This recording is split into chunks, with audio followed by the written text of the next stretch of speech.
Il est 8h33 et vous êtes bien sur RMC et BFM TV. Bonjour Manuel Bompard. Bonjour. Vous êtes le coordinateur de l'équipe opérationnelle de la France Insoumise. En gros, vous êtes le patron. Vous êtes député des Bouches-du-Rhône. On va revenir évidemment sur cette journée qui commence dans une demi-heure, dans l'hémicycle. Et honnêtement, on se demande un peu pourquoi. On se demande pas pourquoi. Normalement, il y a une niche du groupe Lyot. Le groupe Lyot a fait le choix de déposer à l'intérieur de cette niche parlementaire une proposition de loi d'abrogation de la réforme des retraites. Et nous allons pouvoir en discuter. Enfin, vous allez pouvoir en discuter, il y a plus grand-chose dedans quand même. Enfin, en tout cas, il y a plus que vous vouliez qu'il y ait dedans, quoi. Alors on va pouvoir discuter de la proposition de loi. Dans cette proposition de loi, initialement, il y avait l'abrogation de la retraite à 64 ans. Et la présidente de l'Assemblée nationale, que j'ai vue hier d'ailleurs sur votre antenne, franchement, ça fait longtemps que j'avais pas vu une comédie d'une aussi mauvaise facture. Elle vient, la main sur le cœur, nous dire, moi, présidente de l'Assemblée nationale, j'applique les règles. Mais c'est une mauvaise plaisanterie.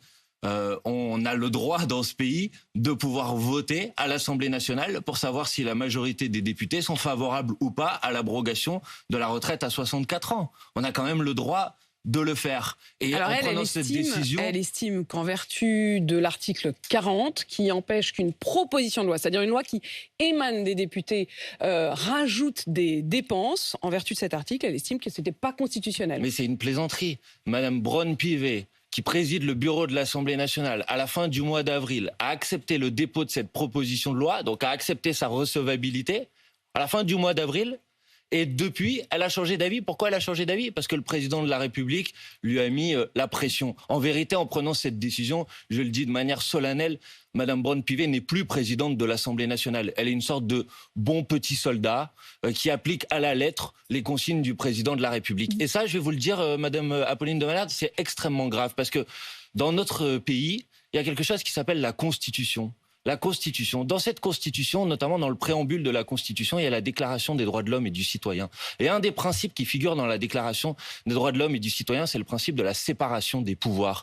Principe de la séparation des pouvoirs, on l'apprend au collège en France. Qu'est-ce que ça veut dire ? Ça veut dire que le pouvoir législatif, il n'est pas sous la coupe du pouvoir exécutif. Que les députés, ils peuvent délibérer librement. Et vous estimez qu'elle a du peuple. bafoué ce principe fondamental. Vous estimez même qu'elle n'a plus la légitimité. C'est-à-dire que quand vous allez la voir au perchoir, comme on dit, c'est-à-dire lorsqu'elle est en train de présider une séance, vous n'aurez pas pour elle les attentions ou les égards que vous devriez avoir à l'endroit d'une présidente de l'Assemblée. Pour vous, elle n'est plus présidente. Mais écoutez, la présidente de l'Assemblée nationale, son rôle, c'est d'être la garante de la protection du pouvoir des parlementaires, des droits des parlementaires. C'est ça son rôle. Elle nous représente, même si elle n'est pas de mon étiquette politique, elle est censée nous représenter tous, les députés. Défendre nos droits, défendre notre pouvoir d'amendement. Vous étiez souvent dans sa cible, elle parle même à votre endroit de pompiers pyromanes à propos de LFI. Enfin, écoutez, d'abord, je veux vous dire, contrairement à ce que j'entends d'ailleurs depuis plusieurs jours sur les plateaux de télévision, ce n'est pas vrai que Madame Braun-Pivet respecte le droit, respecte la Constitution et respecte les règles. Parce que si c'est le cas, vous allez me dire en vertu de quel article, par exemple, du règlement de l'Assemblée nationale ou de la Constitution, elle peut décider, avec la présidente des affaires sociales de l'Assemblée nationale, de refuser à des parlementaires d'amender. En vertu de quel article ? En vertu de quel article de la Constitution ? En vertu de quel article du règlement intérieur elle peut prendre une telle décision ? Aucun, strictement aucun. L'article 44 de la Constitution... Comment ça va se passer tout à l'heure quand vous allez rentrer dans l'hémicycle ? Je pense que quand on va rentrer dans l'hémicycle, d'abord, le groupe Lyot, puisqu'il est dépositaire de cette proposition de loi, va présenter son intention, son objectif. Ensuite, chaque groupe parlementaire pourra dire qu'est-ce qu'il avait l'intention de voter sur ce sujet, et nous demanderons des explications. Donc vous allez faire un faux vote ? Enfin, vous allez faire comme s'il y avait un vote ? Non, nous allons demander des explications. Nous allons demander, puisque c'est notre droit, le règlement intérieur de l'Assemblée nationale nous permet, par exemple, de demander des explications écrites sur chaque amendement qui a été jugé irrecevable. Donc nous allons demander en vertu de quel règlement, en vertu de quel article cet amendement a été jugé irrecevable. Alors que je demandais hier à Yael Braun-Pivet, je parlais de la question du vote et je disais finalement il n'y aura donc pas eu de vote sur cette question de l'allongement du temps de travail jusqu'à 64 ans. Elle me disait oui mais c'est pas de notre faute, c'est parce que LFI notamment, qui crie aujourd'hui au fait qu'il n'y ait pas de vote, a déposé trop d'amendements exprès pour pas qu'il y ait de vote. Mais c'est pas complètement faux. Mais Apolline de Malherbe, c'est la France Insoumise qui a utilisé l'article 49.3 de la Constitution. Il y a eu des morceaux. En fait, non, il n'y a pas de morceaux. Il n'y a pas de morceaux. C'est une pièce qui se joue en plusieurs actes. Non, et il y a eu certains actes où vous-même, à LFI, vous ne vouliez pas qu'il y ait de vote. Alors attendez, je vais vous répondre. Mais d'abord, je veux dire, c'est pas une pièce, c'est pas un jeu. On joue pas. On parle de la vie des gens. On parle de 2 ans de vie à la retraite pour des gens. Ça, c'est un mauvais procès. Non, je suis pas un mauvais procès. C'est pas un jeu. Moi, je joue pas. Je dis simplement que c'est en tout cas, ça s'est passé en plusieurs étapes, en plusieurs chapitres, si vous préférez. Mais sur le fond, lorsqu'elle dit qu'il y a des moments où vous ne vouliez pas de vote, c'est vrai, c'était même revendiqué par Jean-Luc Mélenchon. J'ai sous les yeux son tweet à l'époque. Il avait reproché au Parti communiste, membre de la NUPES, d'avoir retiré des amendements. Et il dit, pourquoi se précipiter à l'article 7, c'est-à-dire celui sur le passage de 62 à 64 ans.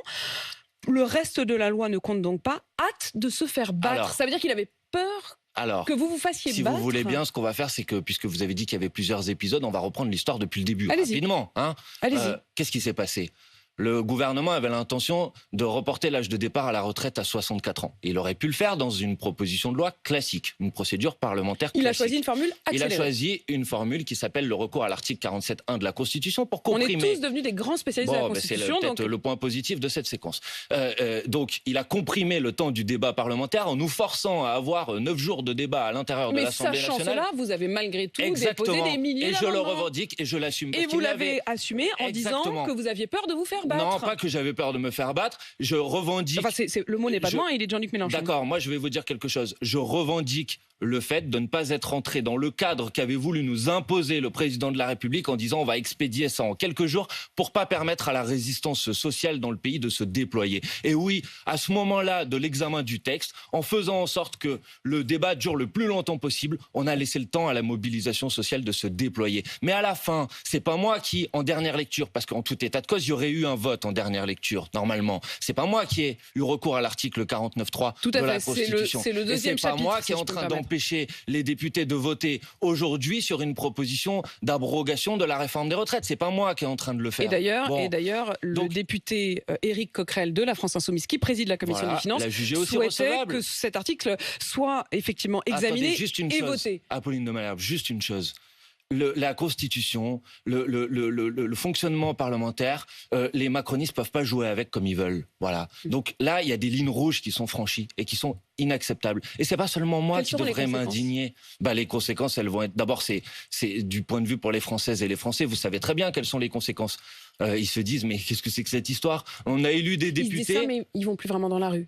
Non, mais attendez, ça, on va en parler. C'est important parce que on va en parler. Est-ce qu'il n'y a pas un moment où les Français eux-mêmes ne sont pas forcément devenus... Je vais vous répondre, je vous promets. Pour cette réforme en un jour, mais ils sont un peu passés à autre chose. Je vais vous répondre sur ce sujet, je vous promets. Mais d'abord, je veux vous dire, vous m'avez demandé quelles vont être les conséquences. D'abord, ça abîme la démocratie.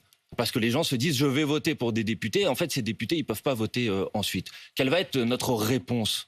Je vous dis, il ne devrait pas y avoir que nous qui réagissions sur ce sujet. Les lignes rouges qui sont franchies du point de vue du respect de nos règles élémentaires qui permettent le fonctionnement normal d'une démocratie, ça inquiète beaucoup de gens, pas seulement la France Insoumise. Donc nous l'avons dit, nous allons le faire. Nous allons saisir le Conseil d'État, nous allons saisir les institutions internationales, le Conseil de l'Europe, la Cour européenne des droits de l'homme, en leur disant « Attention, ce qui se passe en France est une dérive grave. On est sorti d'un cadre républicain normal. On est dans une monarchie présidentielle absolue, où le président de la République tout seul peut décider contre tout le monde. Vous espérez que la France puisse être... carrément pointée du doigt, voire condamnée pour un problème de régime. Mais elle l'est déjà. La France, elle l'est déjà. Il y a déjà eu des institutions internationales qui ont dit attention. Alors c'était plutôt sur la manière avec laquelle a été encadrée, devrais-je dire, réprimée la mobilisation sociale dans ce pays. Le Conseil de l'Europe, des commissions de l'ONU ont dit attention, mais là, ce qui se passe en France n'est pas normal. Emmanuel Macron lui-même pourrait être visé ? Non, mais c'est pas Emmanuel Macron, bien sûr qu'il est visé. Pour son usage du régime, comme le droit nous le permet, Apolline de Malherbe, dans notre pays, vous avez des recours nationaux, c'est le Conseil d'État, et quand tous les voies de recours nationaux sont expirées, vous avez des possibilités de recours auprès notamment de la Cour européenne des droits de l'homme pour dire ce qui se passe n'est pas respectueux des règles élémentaires dans lesquelles devrait fonctionner une démocratie. Ça, c'est la partie juridique. Dans l'Assemblée, il y a encore une bataille politique. Vous estimez pouvoir la mener avec une motion de censure ? Bien sûr. Ça, c'est la réponse institutionnelle. L'exécutif puisque la motion de censure, ça vise à censurer l'exécutif. L'exécutif a outrepassé son rôle. Quand vous avez une ministre, une secrétaire d'État en l'occurrence, du gouvernement qui vient sur un plateau de télévision et qui dit « on fera tout ce qu'il est en notre capacité pour empêcher le vote », mais je suis désolé de vous le dire, l'exécutif n'a pas à s'immiscer dans la manière avec laquelle s'organise le débat parlementaire en France. Donc nous déposerons une motion de censure avec tous ceux qui veulent la déposer. Nous la déposerons parce que nous considérons que ce qui s'est passé est que la Constitution a été piétinée, les droits des parlementaires sont piétinés et donc nous réagissons par une motion de censure.